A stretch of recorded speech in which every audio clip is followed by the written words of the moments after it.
මේ තමයි පොල් ගෙඩිය පැල මදයක් එහෙම නැත්නම් පැල පීයක් හැදෙන්න එන පොල් ගෙඩියක්. දැන් මේ පොල් ගෙඩිය හොඳ කරාම ලෙල්ල ගැහුවම මේ පේනවද?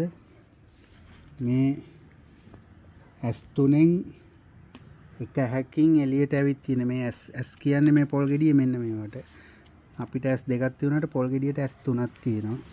එතනින් මේ එළියට ඇවිත් තියෙන මේ ගොබේ මේ තියෙන එක. එතකොට දැන් මේකේ අනිවාර්යෙන් ඇතුලේ දැන් මේ පොල් පැලේ හැටියට හැදෙන්නේ මේක තමයි. එතකොට අපි මේක ඇතුලේ හැදෙන වර්ධනය වෙන දේට අපි කියනවා පැල මදේ එහෙම නැත්නම් පැල පී කියලා. ඕන මම දැන් පෙන්නන්නම් මේක කඩලා පැල පී කොහොමද ඇතුලේ තියෙන්නේ කියලා.